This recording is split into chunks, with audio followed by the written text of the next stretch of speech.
Amen. Écoutez-moi. Branham, dans la fête des trompettes, il est en train de prêcher sur les trompettes. Il veut expliquer et il dit, bien, je sais que beaucoup de gens ne seront pas d'accord avec moi. Il dit, je sais que, paragraphe 146, je sais que bien des gens ne sont pas d'accord là-dessus. Mais je sais que c'est ça. Je le sais. Ce n'est pas parce que je le dis que vous le dites. Parce que ça ne vient pas de moi. Donc ce n'est même pas Branham qui va expliquer. Ça ne vient pas de lui. Il dit, ma pensée n'est pas la mienne. Si ce qui me l'a dit est dans l'erreur, alors c'est une erreur. Mais je ne le dis pas de moi-même. Je répète ce que quelqu'un d'autre a dit. Et c'est quelqu'un d'autre, c'est Dieu. Maintenant, comment vous allez condamner Dieu? C'est difficile quand quelqu'un tombe d'entre les mains de Dieu. Qui va te récupérer? Personne. Même Branham ne peut pas te récupérer. Je ne crois pas dans les histoires. Oh non, le sang de Branham. Non. Branham, c'est un homme comme moi. Il dit, je suis le fils de Charles et Ella Branham. Je même honte de ma naissance, de ma progéniture, de ma descendance. Mais je me réjouis. Alléluia. Par la nouvelle naissance, j'ai changé de généalogie. Je ne suis plus fils de Charles et Ella Branham. Il est maintenant dans la race des enfants de Dieu. Maintenant, comment on va vous dire, vous tombez de la main de Dieu? Qui va vous récupérer là? Même Branham ne peut pas le faire. Amen. Ah, on voit les gens, oh non, Branham, notre Dieu, mon Dieu, quelle idolâtrie. On dépasse même les idolâtres, les Indiens. Et ils adorent les animaux. Mais toi, tu viens adorer Branham. Ce n'est pas parce que Dieu lui a donné H-A-M que maintenant il devient Dieu, créateur des cieux et de la terre. Quelle ignominie, quelle injure. Amen. C'est un messager. Un enfant de Dieu sauvé par grâce. Quand les gens, Branham fait le discernement, les gens commencent à dire dans leur pensée, ah, vraiment ça ce n'est que Dieu. Il se retourne et dit, je ne suis que votre frère. Ne faites pas ça. Alléluia. Vous lisez le serpent écrasé. Il a même voulu quitter la chair parce que les gens baptisaient au nom de Branham. Maintenant, bon, comme le serpent n'était pas vraiment mort, il s'était enfui où? Dans les eaux. Les eaux, c'est le peuple. On voit les autres, ils sortent là-bas. Nous baptisons au nom de Branham. Le baptême est le seul vrai baptême chrétien. Doit être au nom du Seigneur Jésus-Christ. Pas autrement. Si vous vous faites baptiser différemment, vous avez un baptême païen. Amen. On fait un peu mettre les choses en règle pour que quand on vient, après on va dire Dieu a remis l'homme dans sa position de Dieu. Vous savez de quoi nous parlons. Amen. Maintenant, les enfants d'Israël sont dispersés. Dieu doit les réunir par le son de la trompette. Et le son de la trompette, Branham dit, la période de la Pentecôte arrive jusqu'au son de la trompette, au son de la 7e trompette. Or, la 7e trompette, il dit, c'est le 7e son, c'est le mystère de la venue de Christ. La période de la Pentecôte arrive là.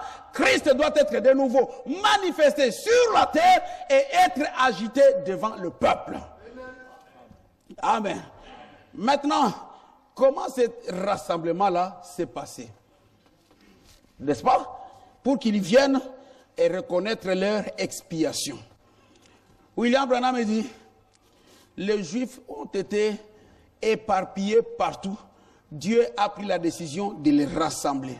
Et les rassembler, pour les rassembler, il faut le son de la trompette. La trompette dénote une guerre, des troubles, n'est-ce pas? Une guerre ou des troubles. Premier son.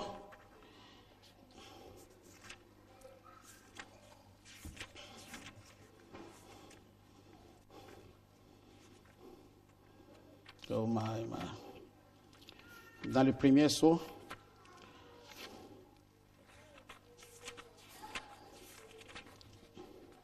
Je vous ai donné l'écriture tout à l'heure. Pardon? Oui. Donc, paragraphe 130, 131, une trompette indique toujours une guerre ou bien des troubles politiques. La trompette indique des troubles politiques qui, eux, entraînent la guerre. Quand on se met à faire du jeu politique et qu'elle devient toute corrompue, comme c'est le cas en ce moment, alors attention, la guerre est proche. Amen. Au paragraphe 135, remarquez, les trompettes représentent des troubles politiques et des guerres. Dans Matthieu chapitre 24, Jésus en a parlé. Il a dit, vous entendrez parler de guerre et de bruit de guerre. Vous voyez tout le long. Vous vous souvenez, Jésus en a parlé de guerre et de bruit de guerre, de bruit de guerre, et ainsi de suite, jusqu'à la fin. Or, ça, ce sont des trompettes qui sonnent. Maintenant, quand nous aborderons les trompettes, nous retournerons en arrière pour voir chacune de ces guerres et vous montrer qu'elles suivaient ces églises, vous montrer qu'elles suivent ces sceaux. Des guerres et des bruits de guerre. Mais une trompette, ça indique des troubles politiques. Par contre, les sceaux, c'est lié aux troubles religieux. Voyez-vous, un sceau est ouvert, un message est donné, alors l'église est toujours tellement ancrée dans ses propres mœurs politiques et tout le reste, et dans tout son décorum.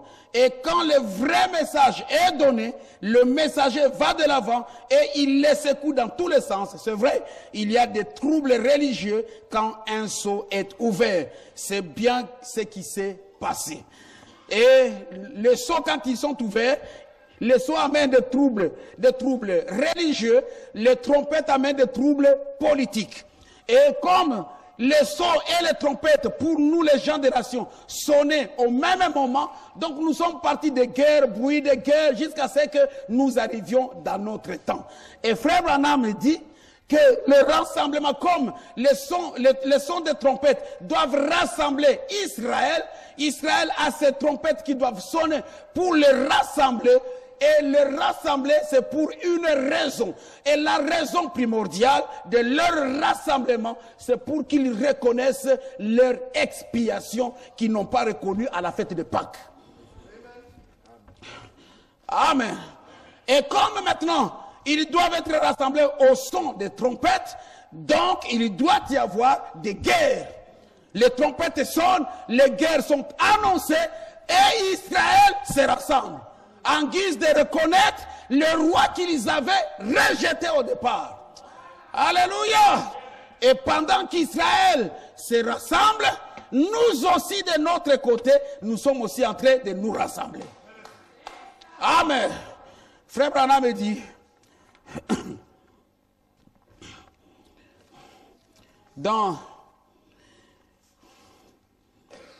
il y a une pensée qui me vient juste là, maintenant, là. Alors que je suis en train de parler là, maintenant, à partir de maintenant, faites vraiment bien attention. Je vais essayer d'aller doucement, et surtout les temps dans lesquels nous sommes en train de vivre.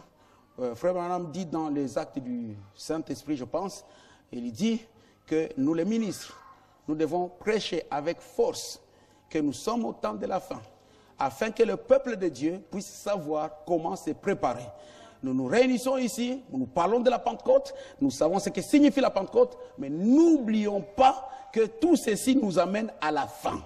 Je viens de vous lire ici que nous avons passé la période de la Pentecôte qui concerne les âges de l'Église, et maintenant nous arrivons au 49e jubilé, donc au 49e sabbat, nous entrons dans le 70e jubilé, ça doit être la fin de toutes choses.